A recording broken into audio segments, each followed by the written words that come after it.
Hi there, it's Kaya from kajcyika.crafts, and today we will make this cool spinner galaxy card featuring Gerda Steiner design stamps. Let's do it! So, as you can see, I already taped down my paper. I'm using the watercolor paper as usual, and I just took this packaging from the stamp set that I will use today, so from Blast Off, and I will just smoosh some of the ink.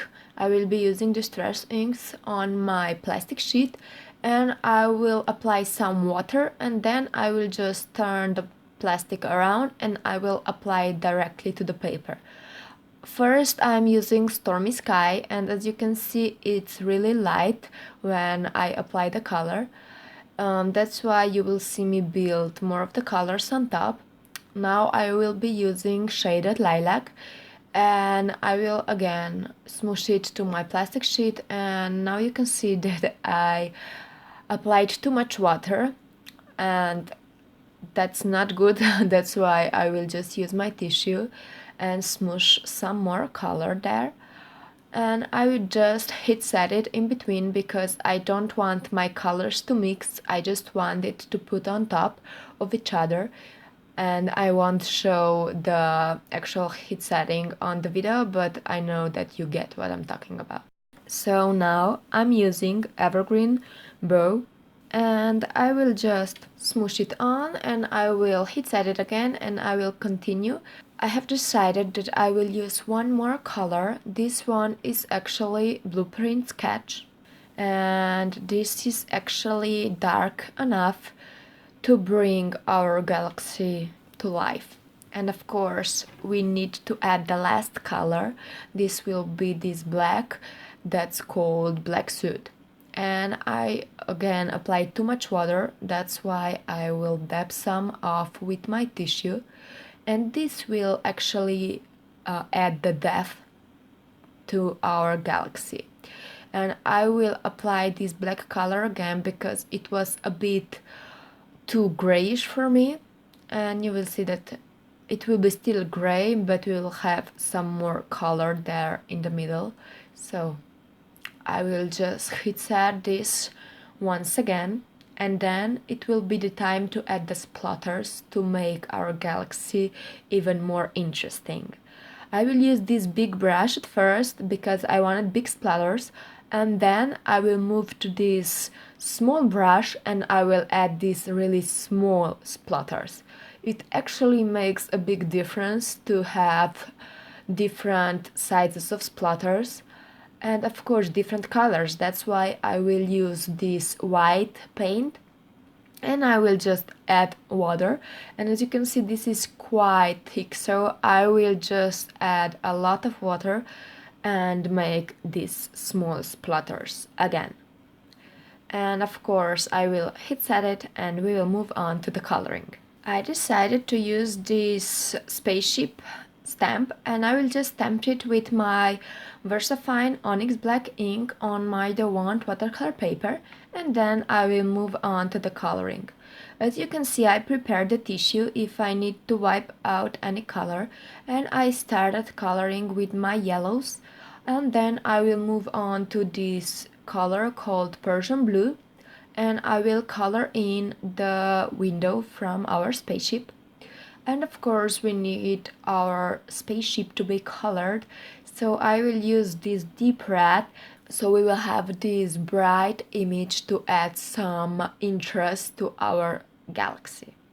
I will just continue coloring, and you will see me add my marker down where I want my color to be the darkest.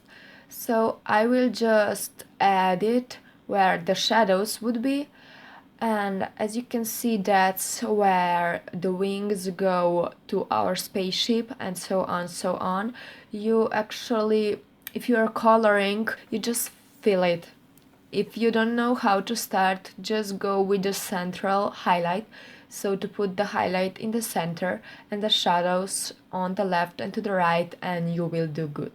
So I will just add some gray to look like steel on our spaceship, and of course I will add some shadows, and that will be it. Now we have to make our slider mechanism, and I will just use these MFT circles and I will tape them together with my washi. And as you can see now, I will go to my C6 Big Shot and die cut it. And I will just continue doing the slider. We also need a slider mechanism, that's why I will use these MFT middle parts, and I will just glue it together with my multimedia mat. And you need to wait for the glue to be dry if you don't want it to be sticking to your paper. So I will now glue down my other pieces. We want this middle part to be glued directly to the card base, so I will use my quickie glue pen. And as you can see, I positioned the outside piece where I want it to be, so I will know how to position this middle part perfectly. And later on I will just remove this top piece because we need this top piece to be raised up, so I will just remove it. Of course, we also need a sentiment. I will put this thank you from the same set and I will just trim it down so it will fit perfectly, and I will glue it down with my double-sided tape. And as you can see, I will go like this and I will just cut the excess off with my scissors, so this will actually look like it was cut with the circle. So now of course we need our spinner. So as you can see, I already applied my foam behind it, so we will have these two parts raised up, and you want to make sure that you leave enough space for slider or spinner mechanism to actually work. So you need to apply foam far enough from the actual slider. As you can see now, I put this slider mechanism there in the middle, and I will just apply my middle part or my circle in the middle, and then I will add my top piece and I will wait for it to dry, and then I will add my spaceship on top. And that will be it. I have everything glued together, and as you can see how beautiful this looks. I hope that you enjoyed this tutorial. If you did, don't forget to subscribe and to give it a thumbs up, and I hope to see you next time. Bye bye!